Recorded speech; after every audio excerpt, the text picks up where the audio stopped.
Can you give us an estimate on the amount of federal workers that the Trump administration wants to fire during the government shutdown? Look, it's likely going to be in the thousands. It's a very good question, and that's something that the Office of Management and Budget and the entire team at the White House here. Again, I don't know why federal employees are complaining. They're going to get their back pay. They just shut up and just go to work. You're going to get your back pay.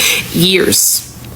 It took years to get all of the money we were owed from the last shutdown. Let me explain. So, 6 years ago, during the 2018-2019 government shutdown that lasted 35 days, my husband is an air traffic controller. He was required to go into work, and he went into work. Every day he was scheduled. He went in for overtime. They canceled vacations. He did everything he was supposed to do. He finally got paid. So the thing is, they make it sound like, well, the government's back open, here's your money. No, it comes on your next scheduled paycheck, which was not the day the government reopened. It was still, I think over a week, maybe 10 days before we actually got that first paycheck back. And this time around, instead of doing a one lump sum payment like they had done in the past, where you get taxed at 40% or something ridiculous, because it's literally I think it was 3 or 4 paychecks that they had, given them, they decided to spread it out into each paycheck, just little bits at a time, so it didn't bump everybody up into the next tax bracket, which was fine, great. But that took 4 months before we finally had, okay, they've now paid out. We had to track every hour and make sure, he got paid. Then we find out that the overtime he had worked was not properly compensated. His union got involved. They got a law firm. They sued the federal government, and they won. And we got that check in our mail last week. 6 years after. And it wasn't even the full amount of money that they owed him, his full overtime, because they had to pay the lawyers. The lawyers took their lump sum, and then it was divided out as best they could between everybody else. So it still wasn't even the full amount because the lawyers had to be paid. So before everybody on here is well, I don't know why you're so upset. You're going to get paid eventually. Just ask yourself this. If you went into work tomorrow and your boss told you, hey, so bad news, the board can't decide how we want to budget for the next year, so we're not releasing any funds until we can come up with a decision. Now, historically, none of us ever agree on anything, but don't worry. Just keep coming to work, keep doing your best, and we'll pay you when we can get around to it. Don't worry. We can't give you a timeline. Could be tomorrow, could be a year from now, but just hang in there. And don't worry. I'm sure your mortgage won't get called in if you don't pay it in a few months. I'm sure your electric won't get turned off. I'm sure your children won't starve, and you won't have to worry about putting gas in your car and how you're going to get to work. It'll be fine. This is what you signed up for. Keep doing a good job. Would you be okay with that? Yeah, didn't think so. So just remember that before you come at these people that work for the federal government. They are not the politicians. They are not these corrupt assholes sitting in Washington that everybody's angry at. They are normal people doing jobs to provide services to the American people.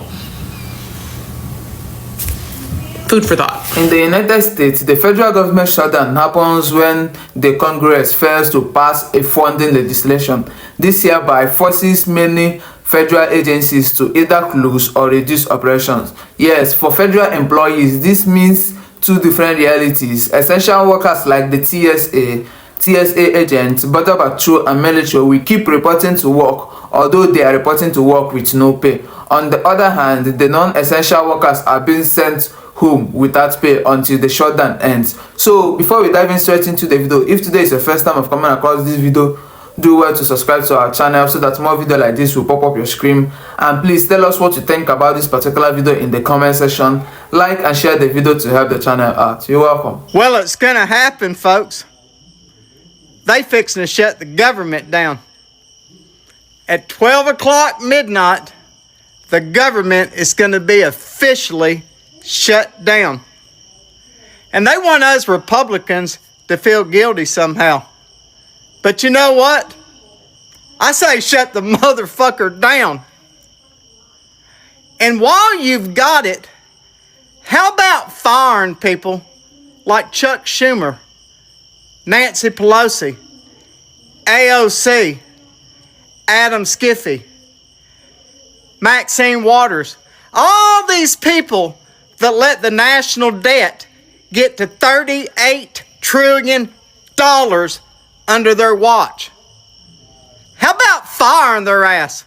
And how about putting term limits on as a condition to open it back up? Because we're getting tired of looking at their faces year in and year out.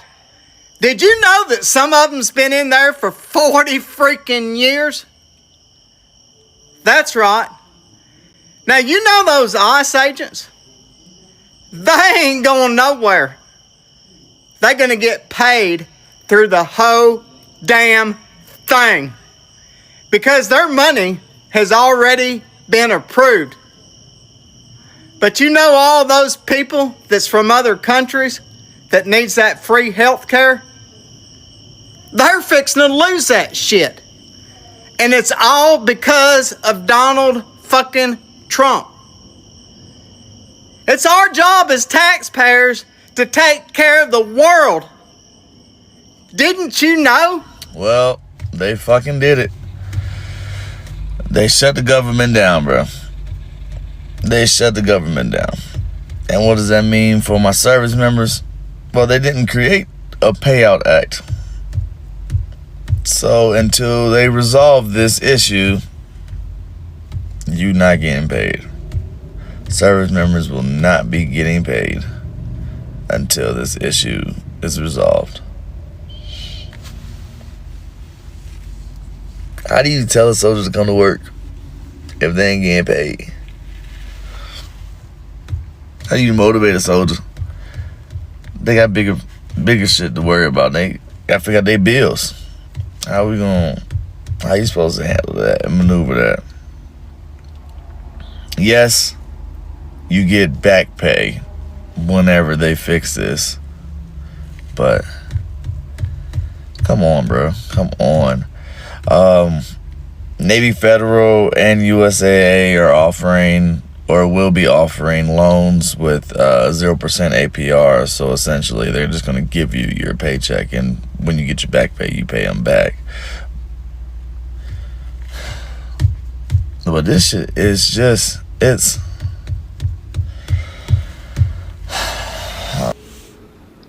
I still can't for the life of me understand how some of you Americans voted for this man. So, we're in day one of the government shutdown. And I am still baffled, befuddled at how a millionaire Nepo baby convinced John Q. American public that he understood your life, that he knew what was best for your life, having not lived any of your life experiences, having not earned where he is, but somehow convinced droves of you to vote for him. And now here we are in the shit show 2025. So we are entering another shutdown. The last one, if you may not remember, was during his presidency, and it was the most highest shutdown, 35 days, okay, during Trump's last administration, because there could not be an agreement on his need to expand into the borders of Mexico, right?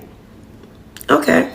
And now our shutdown is because one side of the aisle wants to protect Medicaid and healthcare, and the other side of the aisle wants to give massive tax breaks to people who already are millionaires.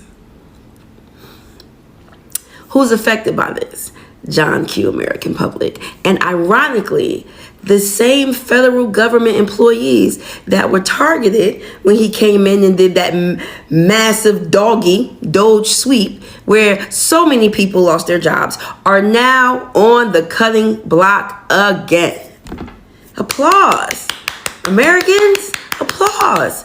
Because I still cannot understand how this man convinced so many of you that he had your life in his mind when he wanted to run for president, that he thought that he was going to be the best for your life.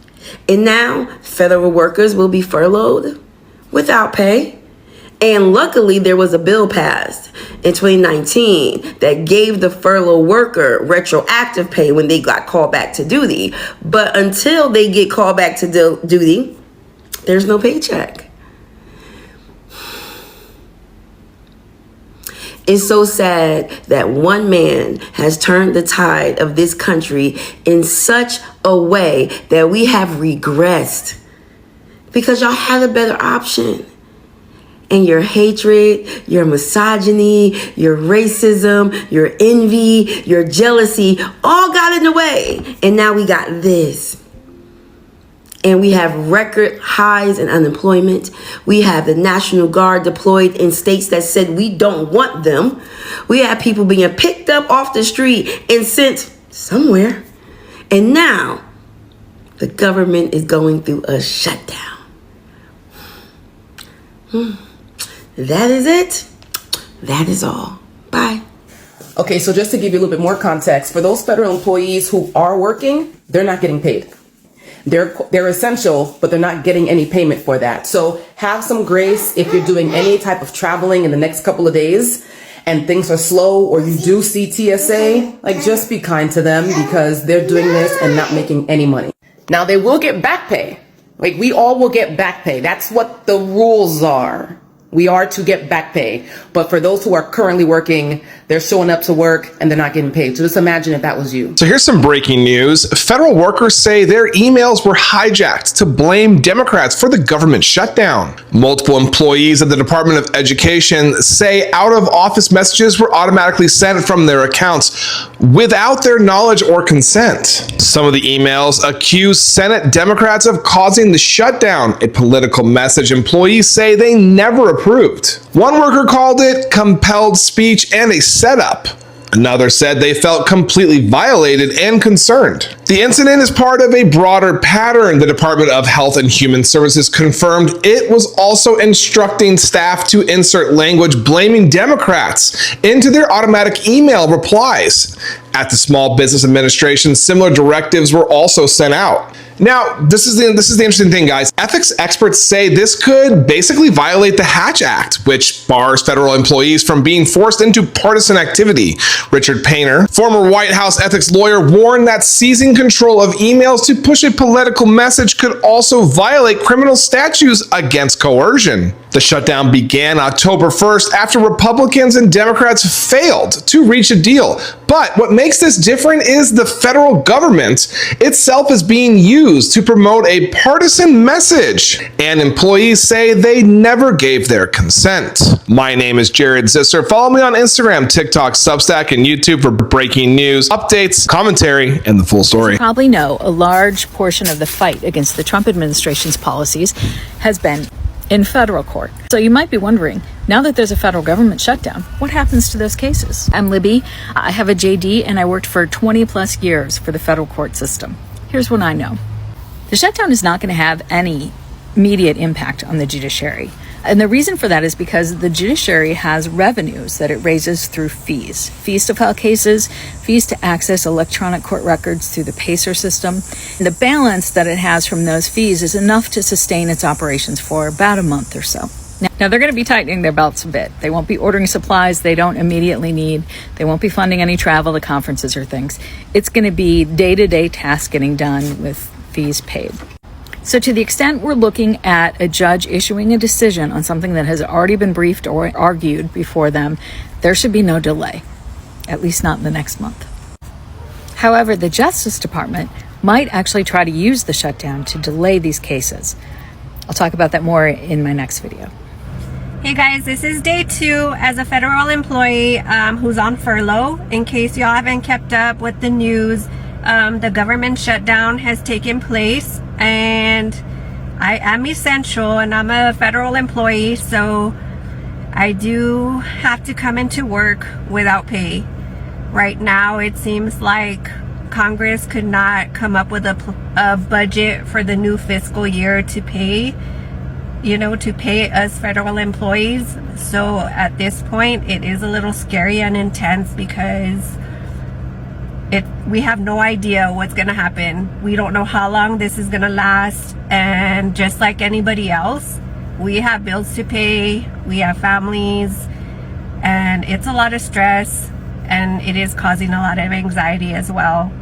I am trying my best to stay calm and positive, but if y'all can just say some prayers, just support, show some love, especially to others that are going through the same thing, would greatly appreciate it. Here's the deal. We're just hours away from a possible government shutdown, and that means millions of federal workers could go without a paycheck until it reopens. If you're new here, I'm Kirsten Garris, and this is Here's the Deal with KG, where I break down some of the biggest stories nationwide and why they matter. So this government shutdown threat is no longer a threat. It could really happen, y'all, because at this point, the federal government is expected to run out of money at midnight tonight. So 12:01, October 1st, it will happen. And that's because Democrats and Republicans have not been able to get on the same page when it comes to a funding bill. And that's leaving a lot of federal workers in jeopardy. So you already know it's a lot going on. Let's look at these notes and get into it. So you're probably wondering, how did we even get here? Well, as you can imagine, Democrats and Republicans aren't seeing eye to eye. Again, no surprise here. But even though Republicans have control on Capitol Hill and at the White House, they still need Democratic support, in particular in the Senate, to move anything forward from the Capitol to President Donald Trump's desk, including any kind of extension to keep the government open beyond tonight. And so where things stand right now, Republicans put out a proposal on the House side that would essentially keep the government open for the next 7 weeks while they go through the typical budget process. But Democrats, on the other hand, say this is their moment to really push for some of their priorities. In particular, their biggest one, health care coverage. And so in any kind of proposal, they want to make sure that there is an extension on enhanced affordable care at premium subsidies. They're expected to expire at the end of this year. And so far, neither side is blinking. Everyone wants what they want, and that's why we're here now. Whenever the government shutdowns, we're talking about as many as 4 million people who will go without a paycheck. I want to zero in on the hundreds of thousands of federal workers who won't get paid, but still have to show up on the job. They're considered essential workers. So take a look at this graphic I made. It just shows some of the government sectors that will be affected by a shutdown. So if you're packing your bags, you're trying to go on a trip, prepare yourself if you're trying to fly, because transportation workers will be affected. So we're talking about TSA workers you see at the airport. They would have to show up to work without pay if a government shutdown happens. Also, air traffic controllers are also in that essential workers box. And this comes as we still facing a shortage of those critical workers in air traffic control. Another big thing, the military. Now, we've been told, and this is from ABC News, that, most military folks will get paid on October 1st. However, this is all happening as, millions of, at least 2 million National Guardsmen are being deployed to, some are still in DC, but they're also heading to places like Portland and Memphis. It's unclear when they would get paid if the shutdown continues. That also applies for some Defense Department personnel as well. Another thing that would still keep going, even though your paycheck might be stalled, immigration enforcement. So ICE agents would go without a paycheck. And then something that's really big, health agencies. So a lot of these health agencies, CDC, FDA, NIH, they would have to furlough a lot of their staff and then continue running their operations with a very, very small staff. Now, as you can imagine, a lot of people rely on the federal government for certain, social safety nets, and some of those programs will keep going. So here's a list of those down here. Again, Social Security payments, Medicaid payments, and Medicare payments will all keep going. There will likely be some delays, but those payments should still continue for our seniors and low to middle income families. VA benefits are also expected to continue, but again, expect slowdowns. If you're applying for a new benefit, expect that to get delayed. And that's because, again, everyone is working with fewer people and fewer employees. Now, if you're waiting for some important mail, don't worry. That will still get to you because U.S. Postal Service is primarily self-funded, so they're not involved in any of this budget stuff on Capitol Hill. There's also another wrinkle that's adding some extra complications to a possible government shutdown. Now, typically, if a federal employee is furloughed, they will have to go without pay, but once the government reopens, they'll get back pay. So that still means difficulty, having to go days or weeks without a paycheck, especially with rising prices, but their job was safe. This year, that may not be the case. Just last week, the White House Budget Office issued a memo to federal agencies telling them to reevaluate all of their programs that may be affected by the shutdown and work on plans to reduce their agency. So we're no longer talking about furloughs here. this could mean mass firings across the federal government, and that is something that is not typical during a government shutdown. So as you can see, there's a lot going on and there are a lot of developments. I'll keep watching this and keep you posted here on TikTok, but also on my Substack. All right, y'all. Talk to you later. Yo guys, so welcome back. Contractors may even face more uncertainty since the lost time may never be compensated and nobody knows how long this shutdown is gonna be. Yes, this shutdown really impacts on everything, right from food inspection down to passport processing, because the more it drags on, the more heavier it becomes on American families who live from paycheck to paycheck and rely on their paychecks to sort their bills. Everybody has bills to pay, right from water bill, light bill, electricity bill, and we engage on different activities every day. So this is very much difficult on federal workers, especially this period of time that we are approaching the end of the year. Yes, while all these are going on, walking through government shutdown elaborate or explain the real struggle between politics in Washington and the everyday life of every federal workers across the country. So guys, thank you for watching the video. We really appreciate it. Tell us what you think about this video in the comment section, and please, like I said before, if today is your first time of coming across this video, do well to subscribe to our channel so that more videos like this will pop up your screen. Please like and share the video to help the channel out. You're welcome.